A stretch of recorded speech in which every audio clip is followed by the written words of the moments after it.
Olá, gente, bom dia.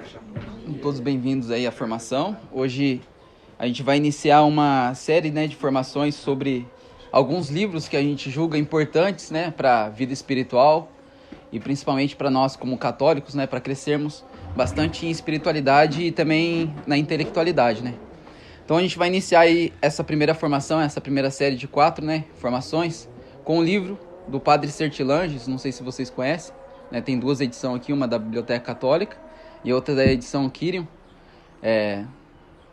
julgando qual edição melhor, A da Quirion é melhor, quem for comprar.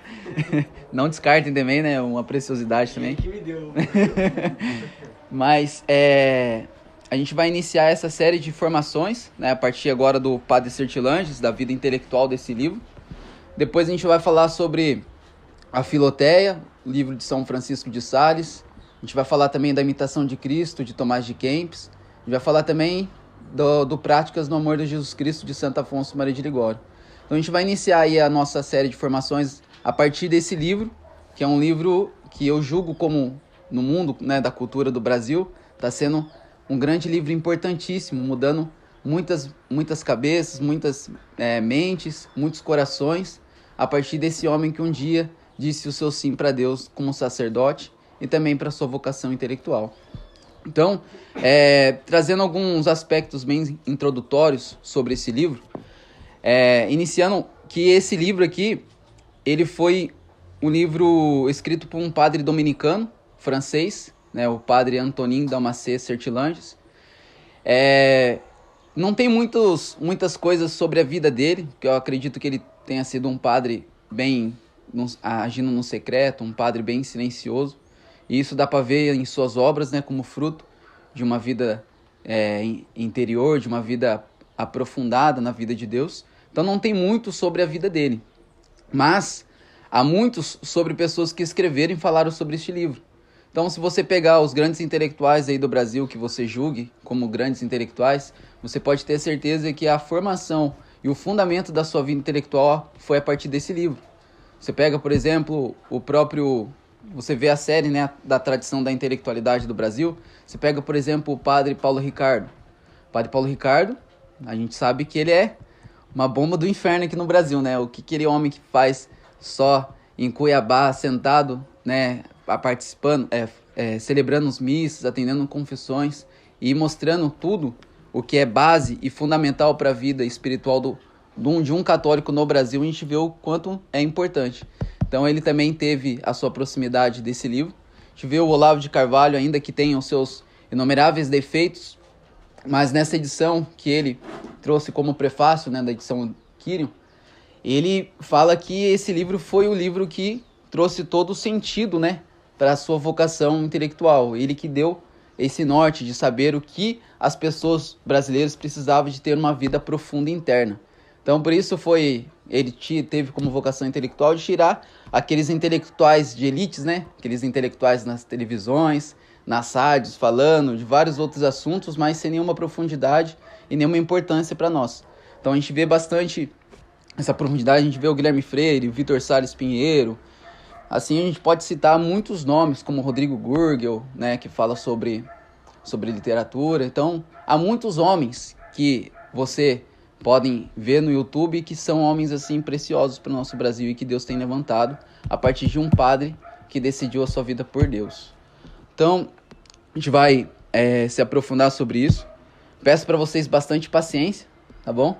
Porque é um livro complexo, eu julgo muito complexo, embora tenha lido ele 2 vezes, mas ele é muito difícil porque ele não é um livro que vai mostrar para você que você tem características de uma pessoa intelectual. Muitas das vezes a gente julga o livro pela capa, 2 livros importantes na minha vida foram livros que eu julguei pela capa.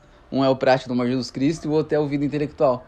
Eu falei assim, nossa, deve ser livros assim muito razoáveis, muito superficiais, mas a gente não pode ser assim, A gente tem que saber o que esse livro quer ter, o que esse livro quer mostrar, providenciar para a minha vida. Então, esses 2 livros foram os 2 livros que hoje são muito importantes para a minha formação e que são, assim, preciosos para a minha vida. E esse livro, da vida intelectual, O seu próprio título ele já vai dizer para nós o que é uma vida de uma pessoa intelectual.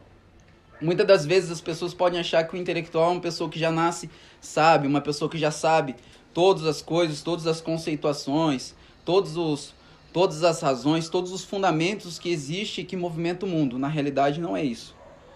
Ele mesmo já começa antecipando o que é uma pessoa intelectual. É uma pessoa que tem uma vida, mas é uma vida intelectual. O que quer dizer isso, né? Essa pessoa que tem essa vida intelectual. A intelectualidade, ela parte mais da sua vida, como você se comporta, a partir da vida moral, a partir dos comportamentos, a partir das virtudes, do que no próprio raciocínio. Então, ou seja, o agir, ele movimenta muito mais os nossos próprios pensamentos. Ele é muito mais a sede da intelectualidade do que a própria intelectualidade em si. Então, muitas das vezes a gente acha que uma pessoa intelectual é aquela que sabe a Bíblia de cor, por exemplo. Talvez possa ser, sim. Tem pessoas que acham que saber todos os clássicos da literatura que movimentam o Ocidente e o Oriente é uma pessoa intelectual. Talvez possa ser, sim. Talvez uma pessoa que domine a história desde os seus primórdios até os acontecimentos mais próximos é uma pessoa intelectual. Talvez possa ser, sim. Mas na realidade, o que você vai identificar nessa pessoa como uma pessoa intelectual? É a partir da sua vida. É a partir da sua existência, é a partir daquilo que movimenta ela a pensar assim. Porque muitas pessoas, como o Olavo fala no prefácio, são pessoas carreiristas. São pessoas que pensam que falar da boca para fora e por ter um salário no final do mês, são pessoas intelectuais ou porque são chamadas a muitos lugares, a várias entrevistas e que são consultadas. Mas na realidade essas pessoas não podem ser consideradas intelectuais. Porque muitas das vezes na sua vida no secreto pode estar vivendo uma luxúria, pode estar vivendo uma imoralidade, desobedecendo a Deus, não participando da Santa Missa, ou talvez nem se importar com a vida de Deus. Então ele vai mostrar aqui, quebrando todo esse paradigma que a gente tem como construção na nossa imaginação, de achar que uma pessoa intelectual é essa pessoa que sabe de tudo. É a pessoa que talvez, ser quase uma memória computacional, sabe todos os dados, todos os algoritmos e domina talvez esse tipo de raciocínio. Mas na realidade não é assim. A intelectualidade não é só da formação lógica. Ela parte também de um princípio. A princípio é a vida. E por isso quando ele fala a vida intelectual, ele parte, é uma vida do interior. Porque inteligente, uma pessoa inteligente no grego já quer dizer, no latim quer dizer. No latim já fala inter, quer dizer intus, interior, por dentro. Legere, que é também em latim, que é estudar, ler. Então se nós ligarmos a etimologia separando inteligente em duas palavras, a gente vê que uma pessoa intelectual é a pessoa que lê por dentro. Então pessoas que conseguem formular talvez pensamentos é uma pessoa que leu por dentro. Então se a pessoa tem um princípio de moralidade e uma vivência, ela lê todas as suas virtudes que Deus, pela sua cooperação na graça, concedeu a ela, e ela lê tudo aquilo dentro dela, dentro a partir da sua vida. Então uma pessoa inteligente ela é assim. Ela é uma pessoa nesse estilo, nessa didática. Então, a gente parte aqui primeiro falando sobre o título. O título já traz muita coisa, né, sobre o livro. Não sei se está tudo bem por aí, tá tudo bem, tá? Claro, é bom ter esse respaldo de vocês aí. Primeiro, esse livro ele tem 9 capítulos. E eu não vou falar dos 9 capítulos, porque vou julgar primeiro por causa do tempo, né? O tempo é muito, muito curto, muito precioso, e também a nossa memória ela não consegue trabalhar por 9 capítulos. Às vezes poderia chutar uns 2 horas ou 1h30, não sei. Aí depende de quem tá falando e de quem consegue reter o conteúdo. Eu, por exemplo, como segunda coisa, eu não vou conseguir transmitir para vocês, talvez de tamanha precisão, esses 9 capítulos, né, da maneira como o livro espera. Então eu organizei alguns capítulos que poderiam ser mais importantes, né, para mim, que foram importantes para mim, e também que podem ser importantes para vocês. E por conseguinte, para vocês poderão, depois que adquirirem esse livro, poderão aí desfrutar de melhor maneira a leitura dele, beleza? O primeiro capítulo, ele fala sobre a vocação intelectual. Esse primeiro capítulo ele fala em três versos, né? O primeiro verso é sobre o intelectual, que é alguém devotado, ou um consagrado. O intelectual não é alguém isolado, o intelectual pertence ao seu tempo. Esse primeiro capítulo, o Sertilanges, ele vai trazer uma coisa que é muito importante para qualquer pessoa que tenta se aprofundar na vida de estudos. Ele vai dizer que o intelectual é uma pessoa consagrada. Então, ou seja, o intelectual, ele é uma pessoa que é chamada por Deus exclusivamente para viver disso. Ele depende dessa vida. Ele precisa viver essa vida. Não há outro caminho para ele a não ser o caminho da vocação intelectual para ele. Ele pode ser, o intelectual, ele precisa ser uma pessoa, uma pessoa que só vive de livros, ou pode ser um professor, ou pode ser um diretor de uma escola. Não. Ele vai dizer que o intelectual, ele pode ser um pedreiro. O intelectual, ele pode ser um dono de uma empresa. O intelectual, ele pode ser um comerciante. Graciano Ramos, que é um dos intelectuais brasileiros, ele foi comerciante. Ele vendia frutas, né, nas feiras. Então ele é um intelectual que encontrou todo o seu caminho vocacionado em Deus a partir dessa sua vida. Então, pode ser um professor, pode ser um diretor, mas pode ser também outras pessoas que constituem uma outra vocação. Porque o intelectual não está no ofício em que ele exerce. O intelectual está naquilo que Deus escolheu para que ele exerça. Aquilo que Deus escolheu para que ele viva. Mas e aí, se eu não sentir uma vocação intelectual, será que eu sou capaz realmente de decifrar as coisas do tempo? Ora, se a vocação intelectual é uma vocação consagrada, e Deus, por você ser imagem e semelhança de Deus, e Deus te deu, a partir da imagem, um intelecto, e a partir da semelhança, uma alma, então quer dizer que você pode ser sim uma pessoa vocacionada à intelectualidade. Mas em diferentes graus, o próprio Sertilanges vai dizer, diferentes graus, existe o intelectual mais profundo, existe o intelectual mais superficial, mas não quer dizer que hoje, na nossa nacionalidade brasileira, com quantas pessoas com falta de Deus, com falta de santidade, ou de graça, ou de virtudes, esse superficial talvez seja eu e você, ou talvez sejam as grandes elites hoje que existem no Brasil, mas elas estão sendo o quê? Pessoas suficientes para que Deus age no nosso mundo, para que Deus, com a sua providência, ela venha agir na nossa vida.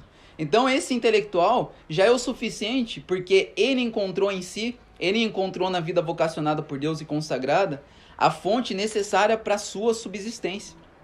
Então a você que hoje está sentado aqui e que te trouxe talvez o tema pelas publicações,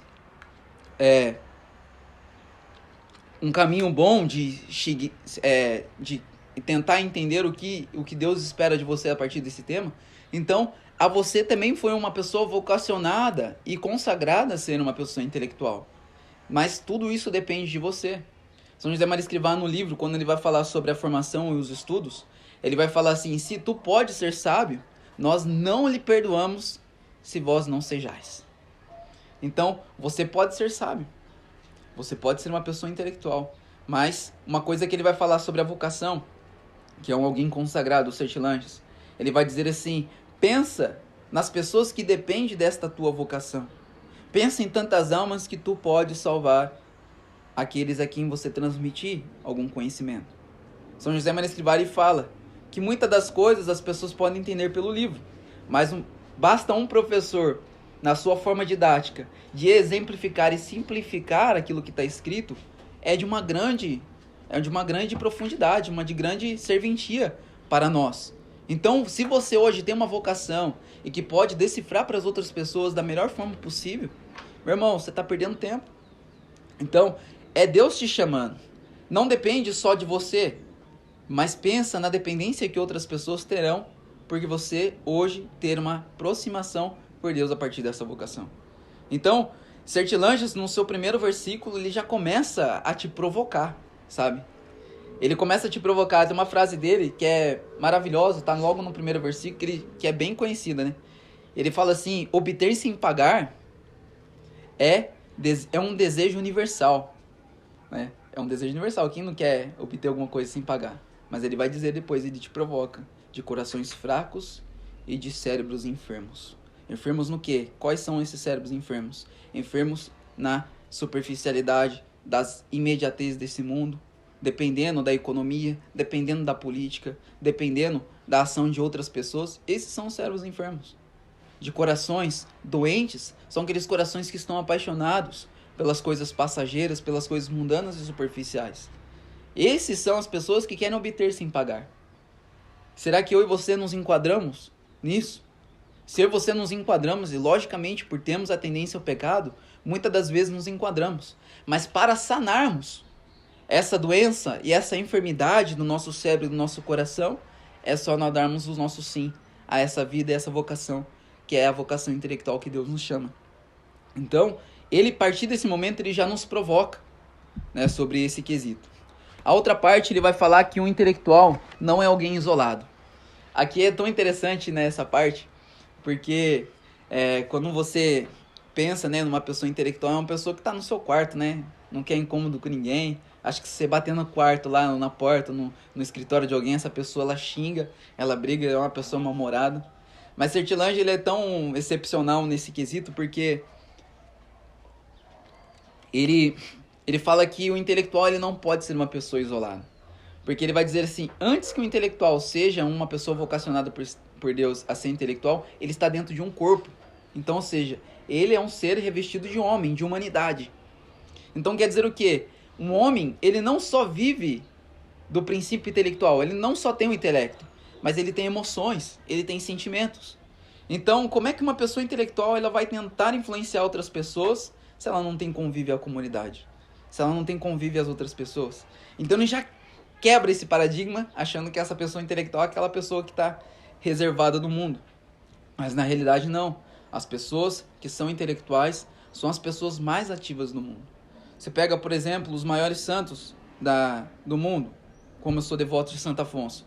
Santo Afonso é um doutor da igreja, doutor da moral católica, que ele escreveu, né?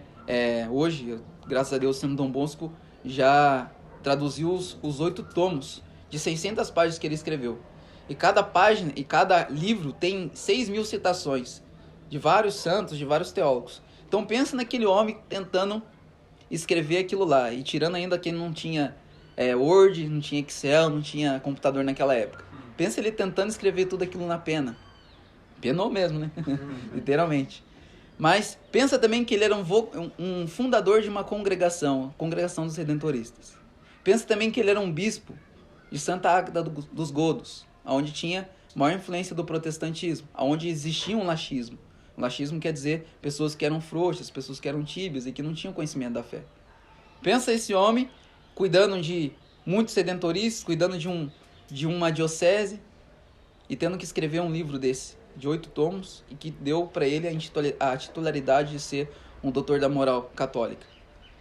É um homem que ficou reservado só no seu quarto? Pensa que ele também foi fundador das capelas, onde essas capelas ele era onde ele falava para os leigos, ele pregava para os leigos.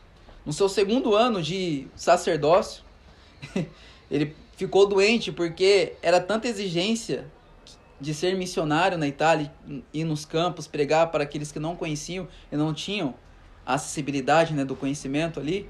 Pensa esse homem indo quase todos os dias nos campos ensinar a doutrina da igreja para aquelas pessoas que não tinham o acesso.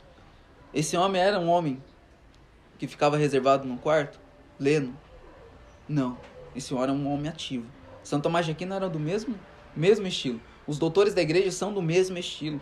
Então a intelectualidade ela não parte só do princípio de uma pessoa estar reservada no seu cantinho e quieta. Não é aquela pessoa que está a ser a comunidade. Está se oferecendo à comunidade.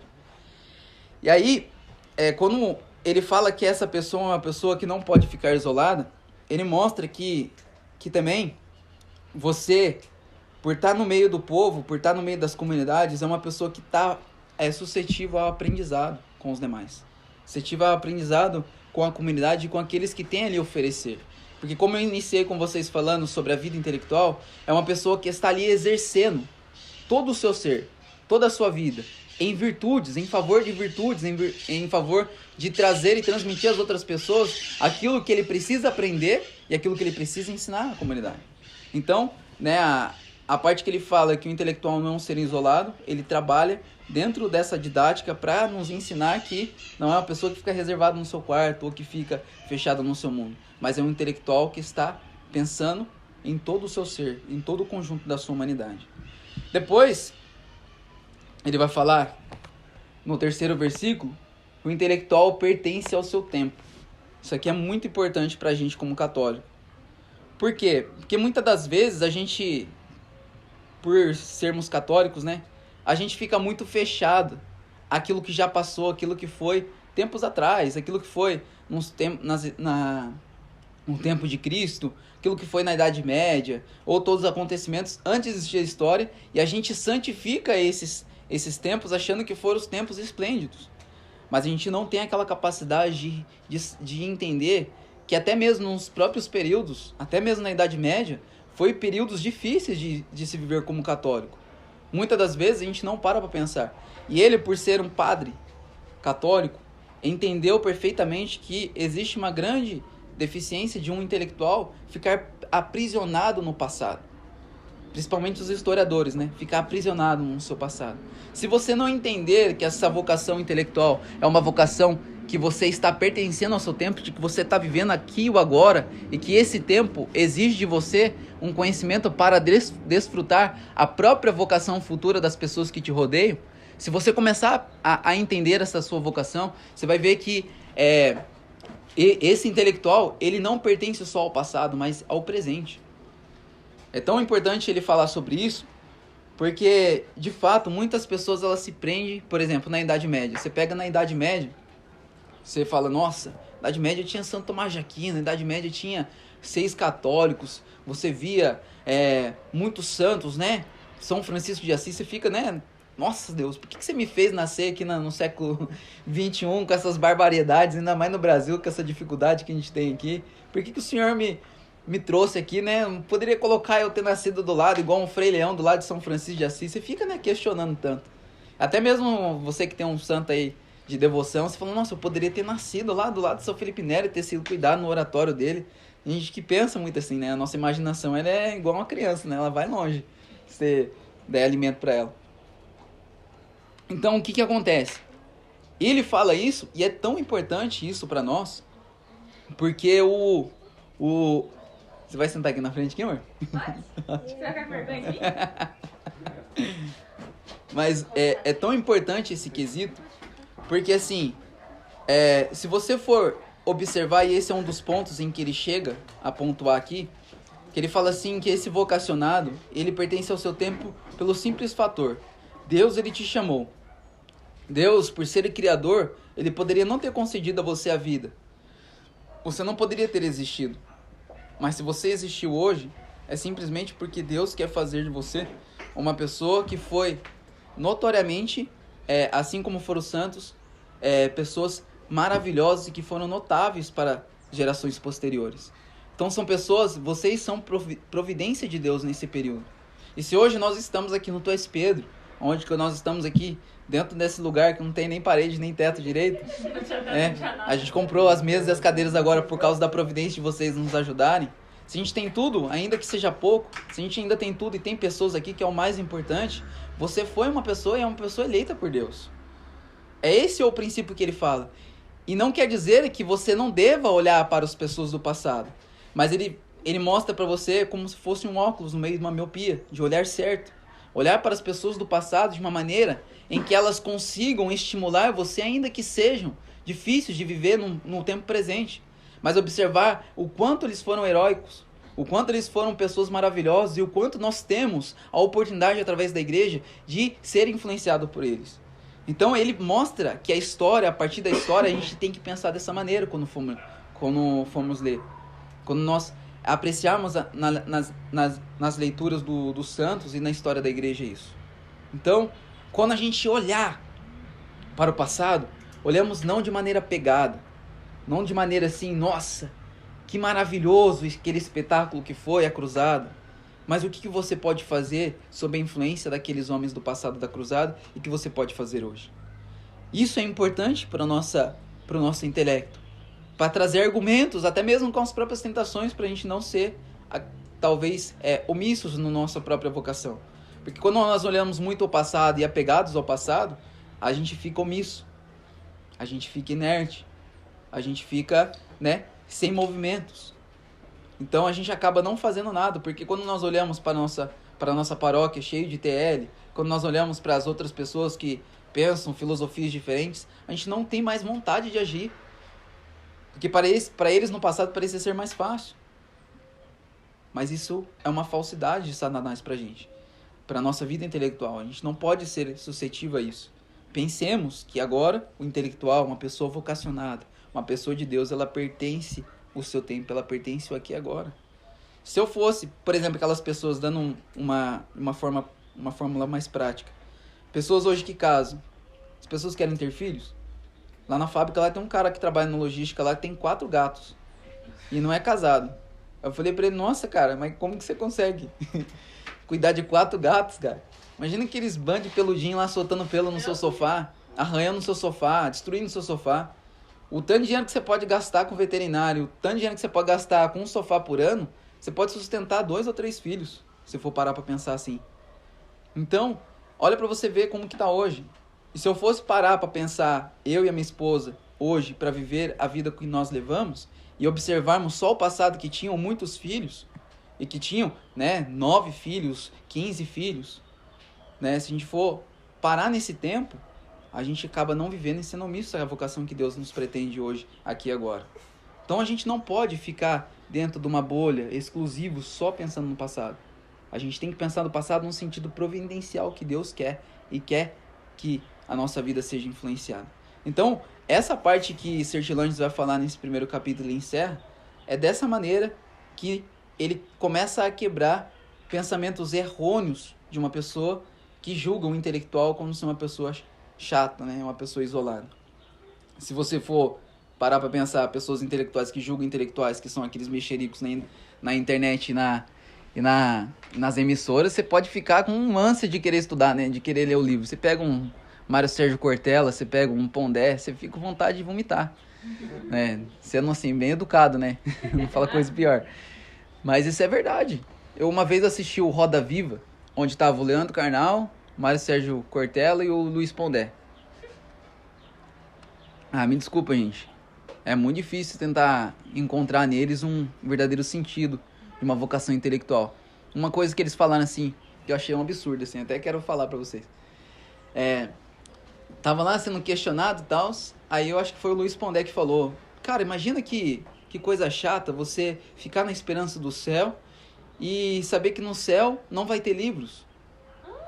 Você fica pensando, aí o Leandro Carnal falou também, não, eu concordo com você, mas verdade, não faz sentido nenhum. Então como é que você vai querer? Coisa mais gostosa no mundo é ler livros, que não sei o quê. Aí eu fiquei pensando, nossa, cara, que absurdo. Só que a gente sabe que toda a verdade é Cristo, é Jesus. Então você não vai precisar, os livros são apenas ferramentas, são apenas uma tecnologia desenvolvida. As letras também são tecnologias desenvolvidas conforme o tempo, para melhor se comunicar e para melhor buscar a verdade. Lá a gente vai estar de frente com a verdade não vai precisar ser mais buscada, a verdade vai estar na sua frente, você vai adorar a verdade.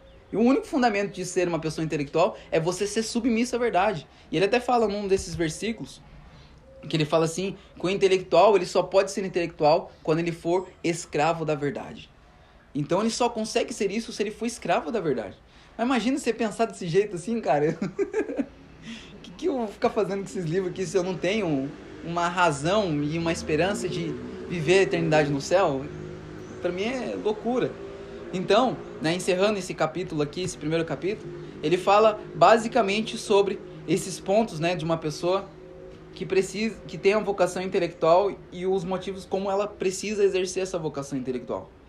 Na outra parte, que é o segundo capítulo, que ele vai dizer, ele vai tratar bastante sobre as virtudes, a vida de um intelectual, as virtudes de um intelectual cristão. E ele vai falar no primeiro capítulo, aqui eu vou falar bem breve, porque eu acho que quantos minutos já tá já? 30 minutos. Muita coisa, gente.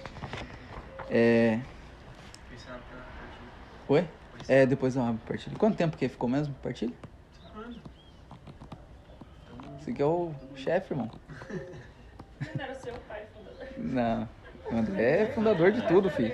O André fundou, se duvidar, o André fundou o Parque Santo Antônio. Ele vai falar sobre as virtudes de um intelectual cristão. E essas virtudes, a primeira parte delas que ele vai falar aqui as virtudes comuns. Qual que é a virtude comum de um intelectual? Ele vai dizer que a virtude comum de um intelectual, e ele pega isso, e ele por ser tomista, né, uma coisa que eu esqueci de citar para vocês, que ele é um tomista, né, então um tomista ele é totalmente, a formação dele é totalmente baseada em Santo Tomás de Aquino. E por ele ser esse tomista, ele vai tratar essa primeira virtude comum do intelectual, que é a virtude da estudiosidade. Essa virtude da estudiosidade é uma virtude derivada, não sei se vocês sabem disso, mas na teologia católica sobre as virtudes, existe as virtudes teologais e as virtudes cardeais. As virtudes teologais são a fé, a esperança e a caridade. E as cardeais são a fortaleza, a temperança, a justiça e a prudência.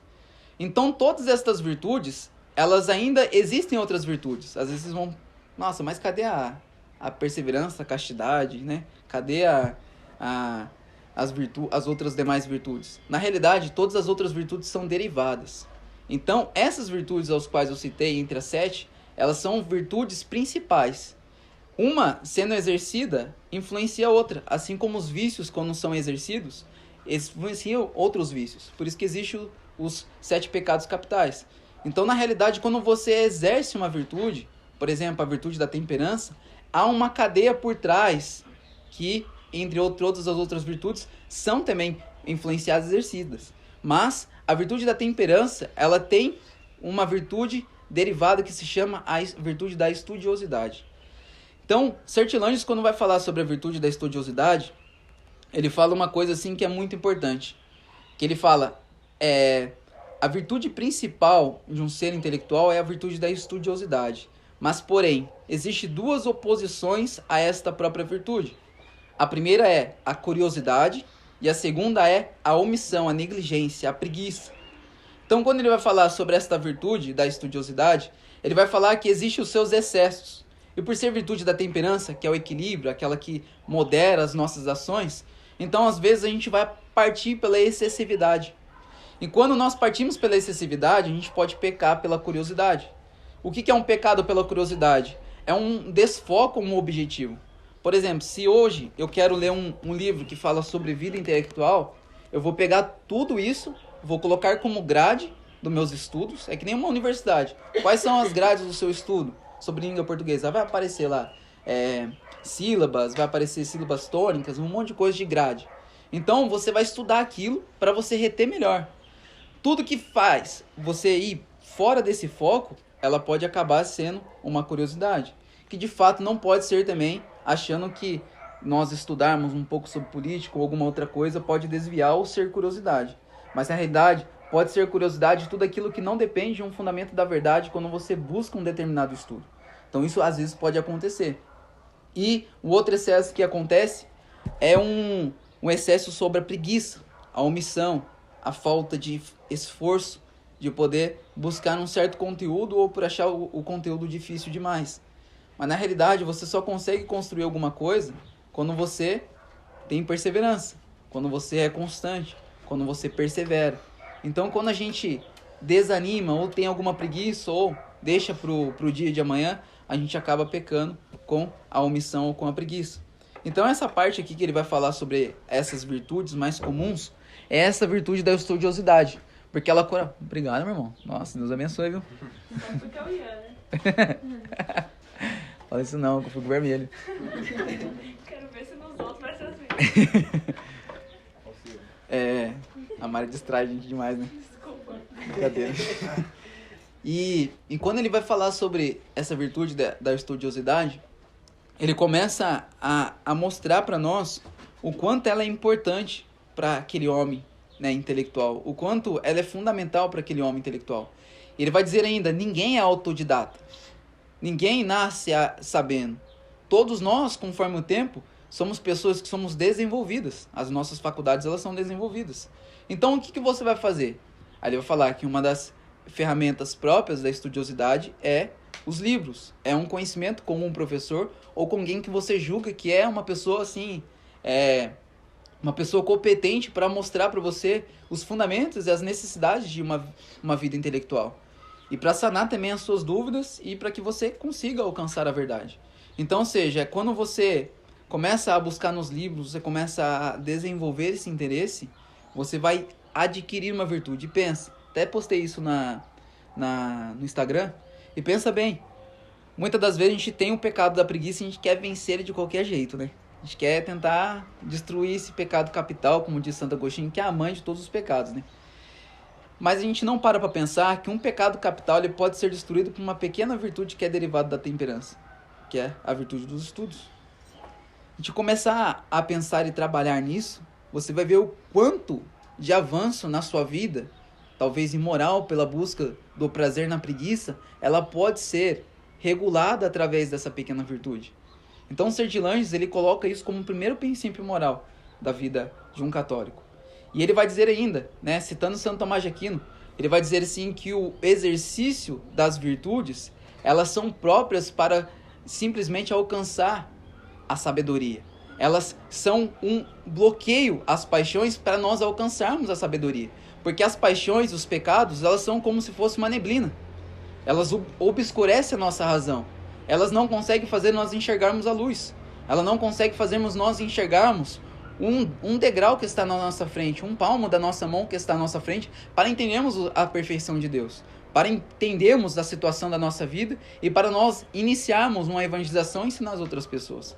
Uma pequena virtude, ela consegue tirar toda essa obscuridade do próprio pecado pelas paixões. Então, quando nós pensamos assim, quando nós trabalhamos assim, e como eu disse no começo, é mais uma vida do que a própria capacidade de raciocinar. Então, quando nós vemos isso, você vai ver um clarão, parece uma aurora na manhã, né, da própria capacidade de Deus de agraciar você, de você enxergar essa luz de Deus no mundo que está à nossa volta. Quantas pessoas têm sentido de vida? Se elas tivessem um pouco de refriamento na sua paixão, o quanto elas não encontrariam o sentido da vida delas. O quanto um clarão não poderia florescer na vida delas, iluminar a vida delas e elas florescerem para a vida no mundo. Quantas vocações perdidas por causa dos pecados, né? E quantas vocações mal exercidas por causa do próprio pecado. Então, é isso que ele tem para dizer para nós nesse pequeno versículo. Um outro versículo que ele fala, que é ainda continuando, né, ele ainda coloca como continuidade, que essa virtude também de um intelectual é a virtude também da vida de oração. Uma coisa que é muito, muito, muito magnífica o jeito que ele cita a vida de oração ali. Ele fala assim que o próprio exercício da leitura, quando você vai ler, quer dizer, melhor dizendo, né? Quando ele vai falar que o estudo, quando você vai buscar a estudar, e ele vai dizer assim que todo estudo é um estudo da eternidade. Grava bem isso que ele vai dizer. Todo estudo é um estudo da eternidade. Você não estuda os acontecimentos fabulosos de guerras por todo o período. Você está estudando uma eternidade. Ou seja, o tempo ele é filho da eternidade. Ele faz parte da eternidade. Ele vive na eternidade. Então, quando ele vai falar sobre o espírito de oração, ele vai dizer que quando você lê, é como se você fosse tomado pela verdade e essa verdade fizesse você rezar. Então, olha que magnífico ele vai dizer sobre isso. Então, quando você lê algum trecho sobre alguma frase de um santo, ou algum dogma da igreja, ou alguma apologética de refutar alguma heresia, ou qualquer outro estudo que não seja um estudo que não fale sobre a verdade ou que não fale sobre Deus, quando você vai estudar sobre essas coisas, você está estudando sobre a eternidade. Porque, como eu disse, né, a gente vai ver Deus tal como Ele é. Ele é a verdade, a gente vai apreciar a verdade, a gente vai olhar a verdade, a gente vai contemplar a verdade. Então, quando você estuda nessa submissão à verdade, você pode ter certeza que você está vivendo uma vida de oração. É como fala aquela frase de São José Maria Escrivá, né? Ele fala assim que para um estudioso moderno, 1 hora de leitura é 1 hora de oração. Quando ele fala que uma pessoa está estudando, lendo as coisas sobre as verdades, ou alguma coisa que fale sobre Deus, ele está rezando ao mesmo tempo. Que não quer dizer que só por buscar os livros você deixe de rezar. Santo Afonso até fala isso, né? Que eu quero citar até Santo Afonso. É uma parte ainda do Práticas ainda, antecipando um pouquinho aqui, pegando um trechinho. Que ele vai dizer assim, que a leitura sem a vida de oração não é busca por Deus, é a busca de si mesmo. Até mesmo São Francisco de Sales, e pegando também no Filoteia, que vai falar aqui depois, né, as formações, ele vai dizer assim, que a leitura omissa dos seus deveres de Estado, das suas obrigações, de tudo que você tem como obrigatoriedade, buscando a leitura em primeiro lugar, você não está buscando a Deus e fazer a vontade de Deus, você está buscando a si mesmo e fazer a sua própria vontade. Então, existe uma regra, mas quando nós rezamos e lemos, você está englobando uma vida de oração ali que só você e Deus, naquele exato minuto, naquela exata hora, você está ali contemplando a Deus e vivendo a eternidade de Deus. Às vezes, não sei se vocês já viram isso, mas quando vocês leem, parece que a hora não passa. Parece que, ou seja, a hora passa muito rápido. Por quê? Porque você está estudando algo que é algo eterno, algo que está fazendo sentido à sua vida. Estudos chatos, cansativos, pode ter por 2 motivos. Ou porque você não sabe ler direito, ou segundo, é porque a própria leitura ou a própria busca pela leitura não está sendo um estímulo pela verdade, um estímulo para você ser uma pessoa santa, uma pessoa mais virtuosa. Então, é nesse sentido que ele vai tratar sobre a vida de oração e o espírito do intelectual. Tá tudo bem até aí, gente? Dá para aguentar aí mais meia hora? Mentira. Vou encerrar já, gente. Uma outra parte que ele fala, essa aqui eu não posso pular, ele vai falar sobre a disciplina do corpo. Isso aqui acho que a Mari até foi pra academia depois dessa daí, ó. Aquela ali. Foi isso mesmo? Acho que você falou pra mim, foi mesmo. Quando ele fala sobre a disciplina do corpo, e tem gente que fala assim, nossa, caramba, eu tô ficando gordinho aqui. E ele vai falar de disciplina do corpo, não só no sentido de uma pessoa fazer mortificações, mas ela até mesmo ela tem uma prática física para ser uma pessoa intelectual. Os gregos, eles tinham o costume de viver, né, um exercício acadêmico, né, a fazer exercícios físicos, tudo, simplesmente porque aquilo ali é um estímulo, é uma mortificação à sua vontade. Uma pessoa que não faz exercício físico, isso eu me incluo, é uma pessoa que ela está sempre submetida à paixão da vontade. O que é? Ela está sendo omissa, deixa tudo para depois, deixa tudo para amanhã. E quando você vai tentar modificar, é uma dureza muito grande, muito profunda. Então, assim, quando você faz um exercício físico, quando você começa a exercer, você já tem um controle todo da sua vontade. E como a própria palavra vida intelectual, ela também engloba essa parte, então a gente precisa, o máximo possível, submeter todo o nosso querer, toda a nossa vontade, até mesmo o nosso corpo físico, à vida intelectual, à vida consagrada que Deus espera de nós. Até mesmo tem uma citação que ele faz sobre essa parte, que ele vai dizer que... Peraí, gente, fugiu, eu tava falando. Que ele vai dizer sobre a... Corpo, a mente e a alma? Não, ele vai falar sobre o corpo ainda. Ah, lembrei. Ele fala assim que um pensador, ele não pensa só com a intelectualidade, ele pensa com todo o conjunto do teu ser. Então você é um ser pensante. Se você é um ser pensante, você foi pensado por Deus. Então, ou seja, você é como se fosse um pensamento de Deus ambulante no mundo, né? Você precisa mostrar que até mesmo o teu corpo, ela é submetida à verdade. Então, quando nós somos apegados à preguiça ou sem algum exercício físico, mais difícil é a gente exercer a virtude, que não quer dizer que não exista alguns gordinhos, né, intelectuais e santos. Santo Tomás de Aquino se inclui nisso, né? Como a gente Santo Tomás, isso. Não quer dizer só nisso, não quer dizer que eu vou fazer uma academia amanhã, vou começar a academia amanhã, já estou me santificando. Não quer dizer isso, gente. É porque tem uns parafusos também, eu tinha muito parafuso. Ainda tem uns parafusos a menos aí, que a gente entende errado. Mas ele está dizendo que é esse o próprio exercício. Então hoje, se nós colocarmos hoje como que está a nossa cultura, você vê que tem mais pessoas dentro da academia do que na igreja. Tem mais pessoas até fazendo academia nos domingos, mas não participando da Santa Missa.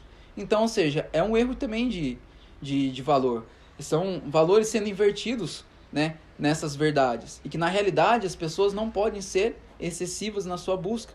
Tudo existe um controle, tudo existe uma regra e um temperamento. Então, quando ele vai narrar sobre as virtudes comuns, né, de um intelectual, ele vai tratar sempre nessa didática. Como é que está a vida moral dessa pessoa que tem a vocação intelectual. Então aí a gente acaba o segundo capítulo, para a gente fazer um intervalo. Quem quiser fazer um intervalo aí de 15 minutos, ou quer que encerre aqui? Dá para aguentar aí, gente? Dá? Intervalinho?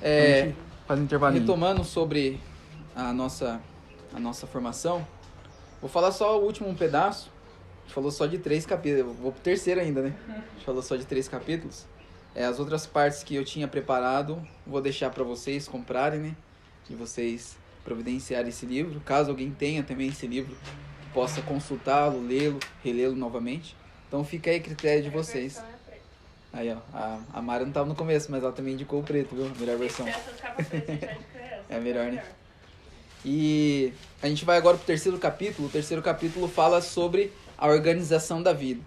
Então eu não vou destrinchar com vocês os 6 versículos que tem aqui. Eu vou já ser mais breve, né? Bem mais objetivo do que nos outros eu fui. Nessa parte que ele fala sobre a organização da vida, eu falar que uma coisa que é fundamental para uma pessoa vocacionada à intelectualidade, a pessoa ela precisa ser uma pessoa que todas as coisas que compõem a vida dela precisam estar nos devidos lugares. Como, por exemplo, o que compõe a vida de uma pessoa normal, uma pessoa que mora com os pais. Ela precisa ser uma pessoa que obedece seus pais, ela precisa ser uma pessoa que coopera com os seus pais, ela precisa ser uma pessoa e um filho que dê orgulho aos seus pais, né? Dê alegria aos seus pais. Uma pessoa casada, ela, ou seja uma mãe ou seja um pai, ela precisa cooperar com o seu par, ela precisa cooperar com os seus filhos, ela precisa cooperar com o amigo dos seus filhos e ela precisa cooperar também com os seus amigos. Então tudo isso, ela engloba uma vida dentro de uma vida intelectual. Então essas pessoas, elas precisam sempre organizar todo o teu coração. Esses dias eu estava na casa do Alvin, eu não lembro se foi a Renata ou se foi a Ana que me perguntou, mas eles falaram para mim sobre memorização, né? Perguntaram alguma coisa assim, a gente estava conversando, ela perguntou sobre memorização. E conversando ali com o Paulinho ali também, com o Matheus ali no fundo, a gente estava falando sobre memória. E uma das coisas assim que me questionou para ser uma pessoa que consiga reter o conteúdo, eu disse que a memória ela está mais no fator emocional do que no intelectual. Por exemplo, se eu chego na Daiane e falo assim, amor, você tá descabelada hoje. Ela acorda assim, mal-humorada, eu falo, amor, você tá descabelada. Isso acontece, né?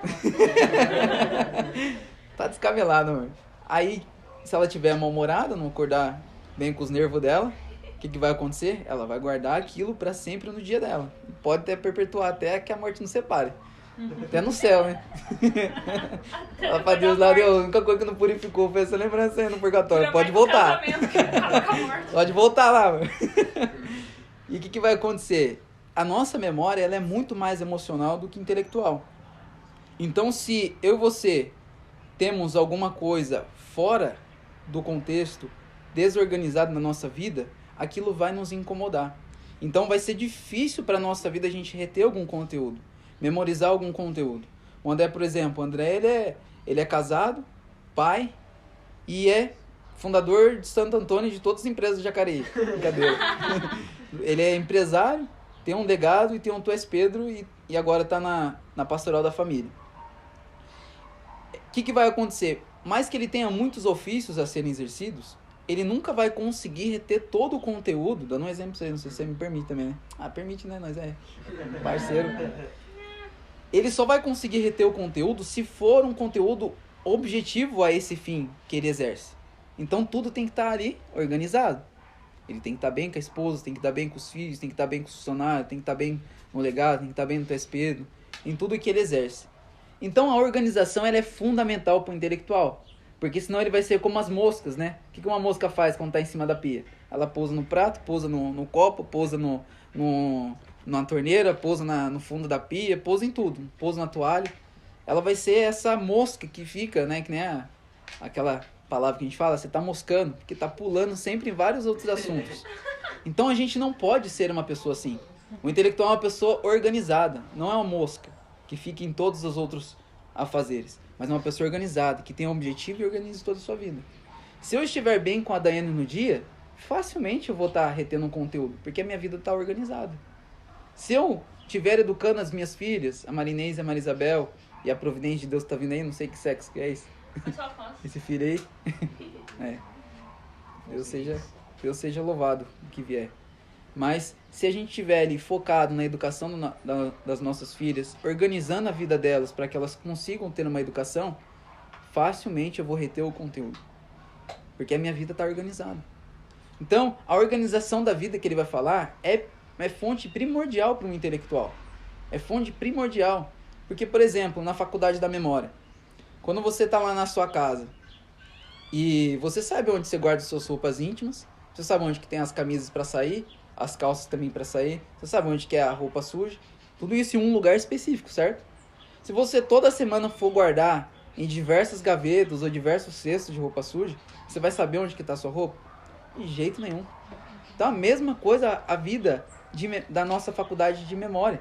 Ela só consegue alcançar isso. E ele fala 6 versículos só sobre isso, para depois, na preparação do trabalho, que ele vai falar sobre memória, para chegar a esse ponto primordial. Porque não adianta ele falar primeiro sobre memória e depois falar sobre organização, sabendo que a organização da vida é necessária para memorizar. Então, cooperar com seus pares é isso. Uma outra coisa que ele vai falar também, que é importante nessa parte, é falar assim que uma pessoa intelectual talvez ela esteja muito cansada, né, exausta. Pode ser por causa do seu ofício ser um ofício mais exaustivo. Como eu falei, intelectual pode ser um pedreiro, pode ser um montador de carro, pode ser um empresário, pode ser sei lá, qualquer outra coisa. Mas ele está às vezes cansado do seu ofício, está exausto. Ele vai dizer assim uma coisa que até fala direto para Daiane, né? Que é uma coisa assim que me deixou marcado no livro. Ele fala assim que a mulher, a esposa, ela é uma doce lembrança, é uma doce recompensa após o labor. Por que ele fala sobre isso? Ele fala que a cooperação dos pares, ela é fundamental para a sua vida. Por exemplo, às vezes eu estou cansado, chego do trabalho cansado, Daiane encosta a cabecinha no ombro dela, ela começa a fazer um cafuné. Para mim aquilo ali é uma doce recompensa. Uma doce recompensa após o labor. Então, a primeira coisa que a gente deve pensar aí, fundamentado na virtude da temperança, é saber que todos os nossos amigos, aqueles amigos que buscam a verdade, tem os companheiros também de ofício que também são necessários para viver com a gente. Mas todos os nossos amigos, eles são sempre fundamentais se eles estiverem no mesmo caminho conosco, buscando essa virtude. Porque eles são o que para nós? Eles são como se fosse aquele pit stop, sabe? Ali a gente descansamos. Quando estamos com os nossos amigos, quando estamos com os nossos companheiros, quando estamos com os nossos pais, eles são sempre para nós um descanso. E isso não quer dizer que você não está sendo uma pessoa intelectual. Você está sendo uma pessoa intelectual porque você está lendo por dentro. Lembra do Intelegere? Você está lendo por dentro. Você está lendo todas as suas emoções que movem. Que aquilo te dá um gás. Depois você chega no livro, tudo vai fazer sentido. Você vai reter tudo com mais profundidade, com muito mais facilidade. Então a gente não pode ser omisso a essas funções. Imagina uma pessoa que falta no trabalho porque teve preguiça. Ela vai conseguir ler no dia? Eu duvido que consiga ler no dia. Se ler no dia, não reteve o conteúdo. Porque a sua cabeça, o nosso corpo, a nossa cabeça, está preocupada nos nossos afazeres, como é que se estão nos lugares devidos, se estão, né, nos lugares necessários que deveriam estar. Então a gente vai ficar preocupado. Então o nosso foco vai estar onde? Na preocupação e não na busca pela verdade. Vê como funciona uma pessoa, como é que mexe na cabeça da pessoa a falta de exercer o ofício necessário. Então ele fala muito nessa parte da organização da vida, esses fatores necessários, né? Uma pessoa intelectual, por exemplo, que ele vai dizer aqui também, que é uma parte sobre a ciência, né? Ele vai dizer assim que um intelectual ele tem que estudar também para o crescimento da sua profissão. Se você aí trabalha em alguma profissão, dando um exemplo aqui do André. O André é barbeiro, é empresário. Ele precisa, além de estudar os livros sobre a igreja, e antes dele ser empresário ele é católico, ele não é um empreendedor católico, ele é um católico empreendedor. Então, antes dele ser um empreendedor, ele é católico. Mas o fundamento da existência, da vida e da família dele depende da como gira a economia, como é que ele trabalha para isso. Então, o que ele vai fazer? Além de ler sobre o catolicismo, sobre história, que é um tema que ele gosta muito, ele vai ter que ler sobre empreendimentos, sobre economia. Então, essa é uma das leituras que tem que estar na grade dele, na grade de estudos. Senão, ele não vai estar sendo um intelectual. Senão, ele não vai estar exercendo ofício. Nossa, mas ele, né, às vezes pensa assim, nossa, mas tem tanta coisa para fazer, mas tudo no devido tempo. Tudo no seu devido tempo, tudo na sua devida necessidade. É você que tem o livre-arbítrio de escolher o que é necessário para você no momento.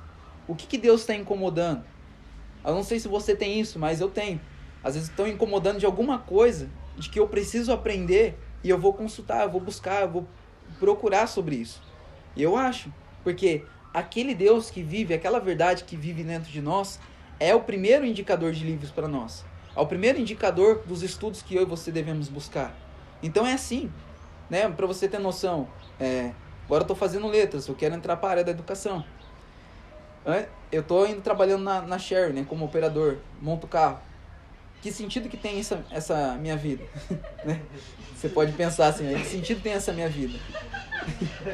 Mas para mim poder alcançar um objeto no futuro, eu preciso preparar já antes. Já preciso preparar.